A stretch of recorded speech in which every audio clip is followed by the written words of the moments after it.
What's up, guys? It's your, it's your bro, Richie. Today's video is now an extended part of part 1 on the Gen 2, Camaro. And today I'm now doing the next part. Well, the next part on the same topic, continuing on from, where I left off to. And so, yeah, before I start, make sure you all like the video, subscribe, comment down below what you guys think, hit the notification bell, and hit all so you learn when I make brand new uploads. Alright, so without further ado, let's continue on to where we left off. To. So, the LT1, essentially a Corvette motor, or Corvette V8, Corvette V8, built from the ground up, using both premium parts and components, was a much better performer overall than the smaller Trans Am racing derived 5 liter 302 V8s used in the 67-69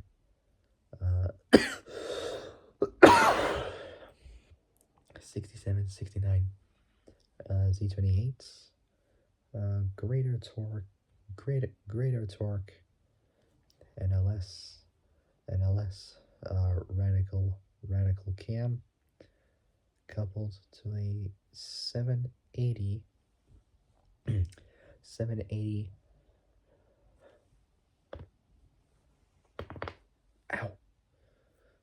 coupled with the 780 CFM, cubic feet per minute or something. I can't really remember. So 780 CFM Holley 4-barrel carburetor. So Holley 4-barrel carburetor permitted the less high strung new Z28 permitted the less high strung new Z28 to be available with a 3-speed to be available with a turbo hydromatic or a turbo hydro 400, a 3-speed automatic. So yeah, with a 3-speed turbo hydro, excuse me, 3-speed turbo hydro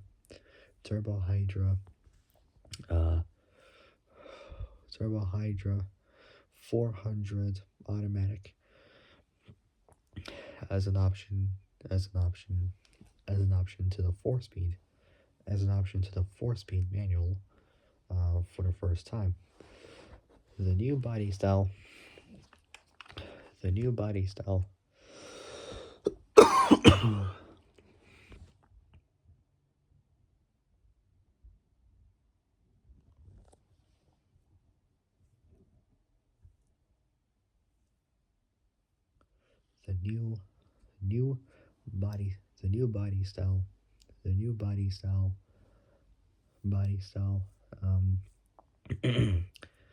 featured a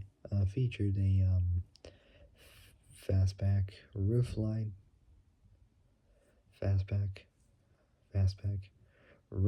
and ventless full door glass, with no rear side quarter windows. Doors are wider to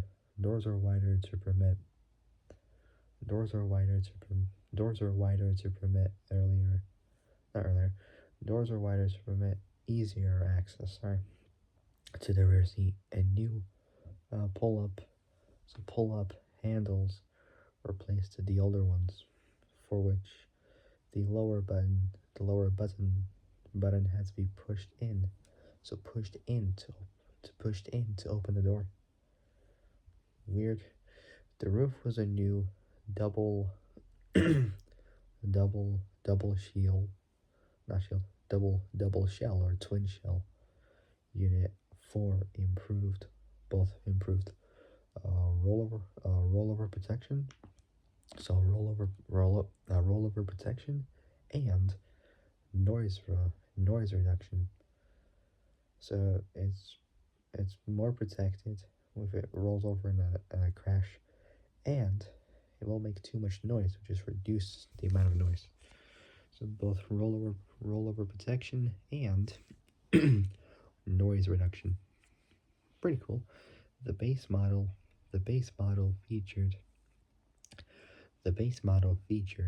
um, a separate bumper slash grill designed with parking lights. So with a parking lights under the bumper.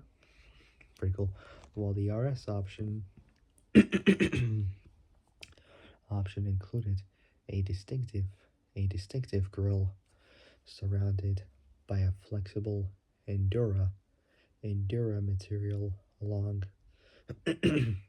Endura material along with round parking lights besides both the headlights and bumperettes surrounding on both sides of the grille. The rear was the rear was highlighted by 4 round taillights, similar to the Corvette. A convertible wasn't offered, making this the only Camaro generation not to offer one. So in other words, they didn't make the second gen Camaro as a convertible. The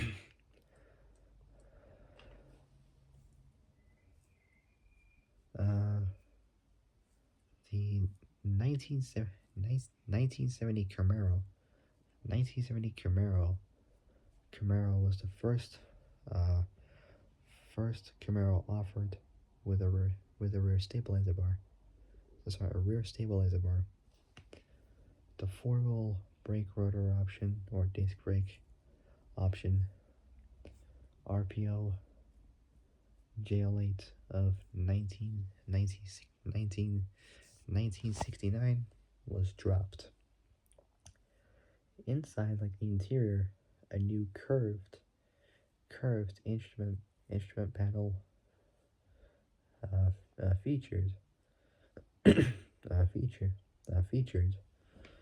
featured um, several round dials for gauges and other switches directly in front of the driver, while the lower part, like the lower section, included both heating and AC air conditioning controls to the driver's left, and radio or stereo, cigarette lighter, and ashtray in both the center and glove compartment door on the right. New Strato bucket seats, unique to the models from the 70s, featured squared off seat backs, like squared off seats, and adjustable headrests. Pretty useful.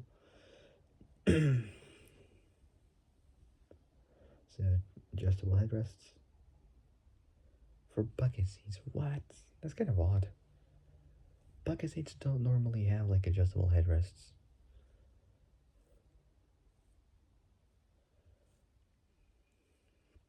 So adjustable headrests, and the rear seating consisted of 2 bucket cushions and a bench seat back due to the higher gearbox tunnel.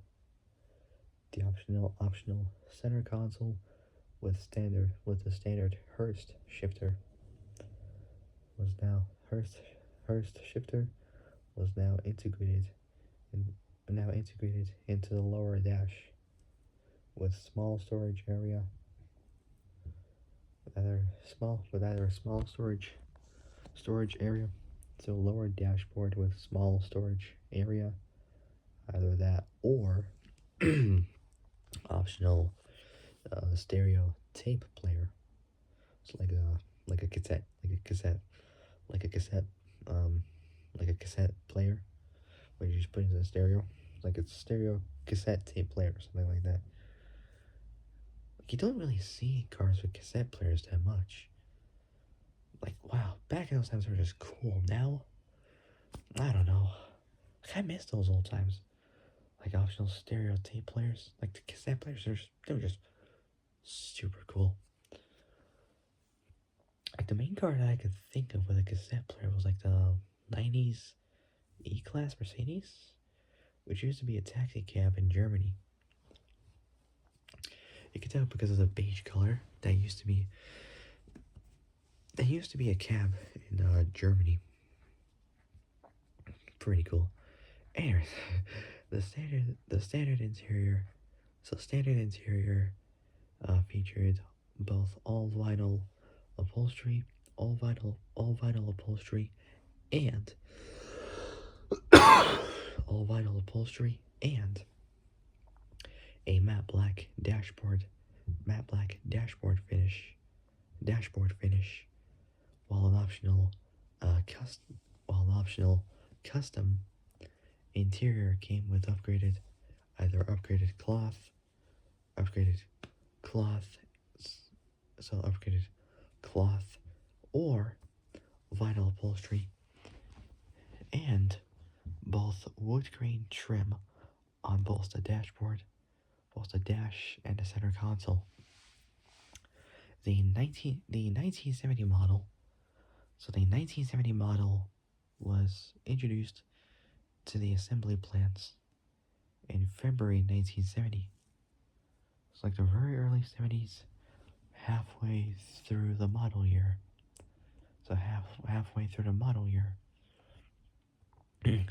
This caused some people to refer to it as the mid 70s or 1970 and a half, well, mid 70s model.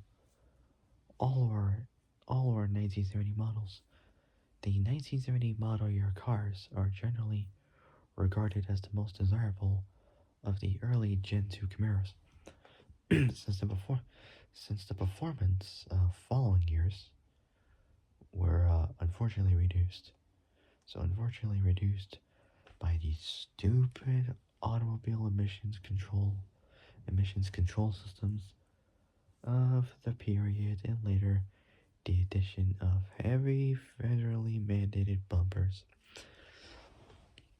Sorry about that, but it is true. I mean, like, what's to do with all this emission crap? I mean, literally, can't it just make the cars more powerful at that time? Even with those big V8s? It's not fair. People these days should modify their Camaros or Mustangs or any classic 60s, 70s muscle cars with big V8 engines to develop more power. Which is just much better, you know? Okay, so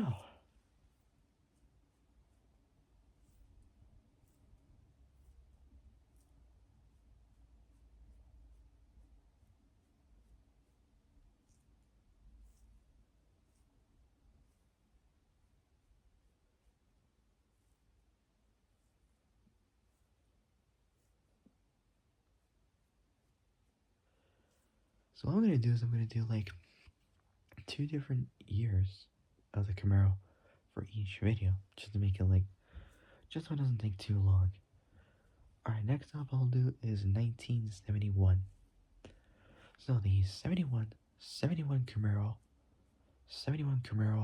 received only minor appearance changes from its previous counterpart from 1970. Inside, new high back Strato bucket seats were built in, so with built-in headrests replaced the 1970 only low back seats with adjustable headrests. The biggest change came under the hood due to an emissions-driven federal mandate that all engines be designed be designed to run on lower octane, regular, so lower octane, regular leaded, low lead, or unleaded gasoline, necessitating reductions in both compression ratios, so compression ratios and compression ratios and horsepower productions.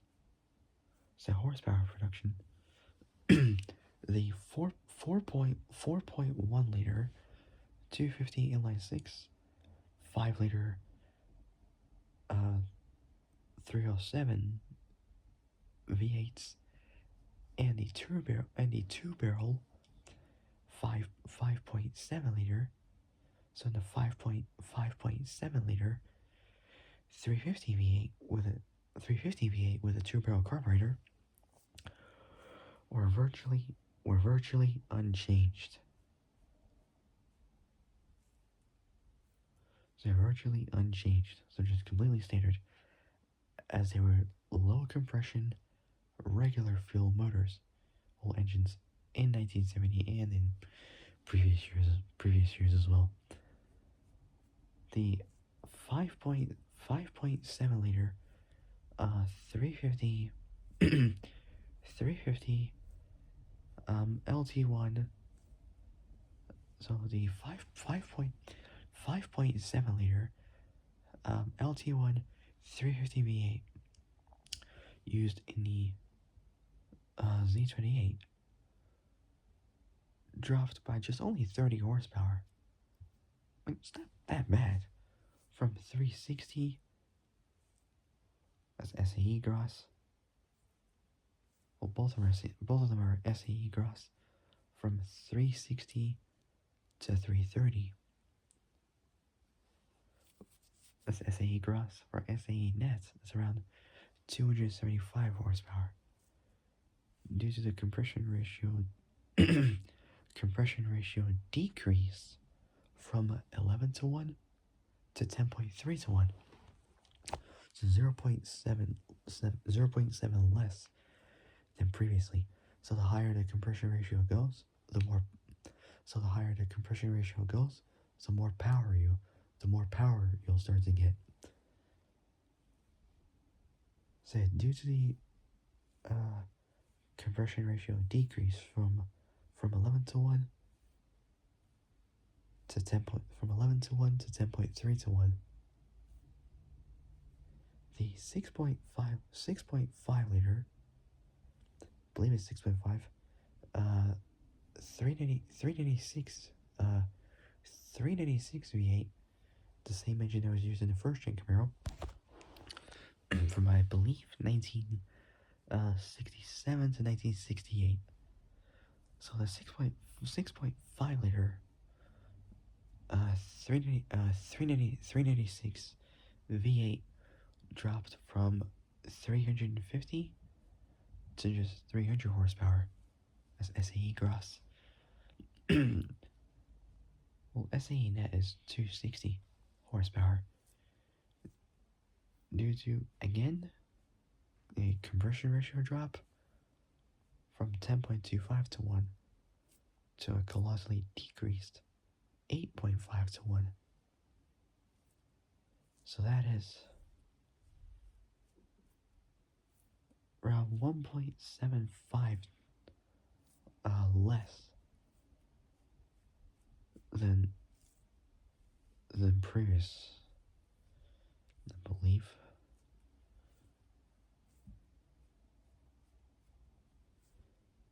Yeah, 1.75 less than what I had previously. Both production and sales dropped due to a 67-day. So it was like roughly a 2 month, well, or maybe 2 3 month, so a 2 or 3 month corporate wide strike at General Motors or GM that coincided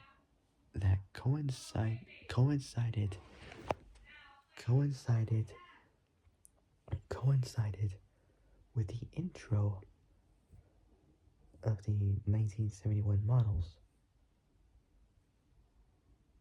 Said 1971 models in late September 1970, along with a continued declining interest in the pony car market, fueled by skyrocketing insurance rates for high performance cars.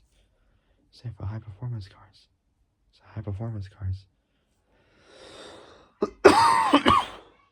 Rumors of excuse me. Rumors of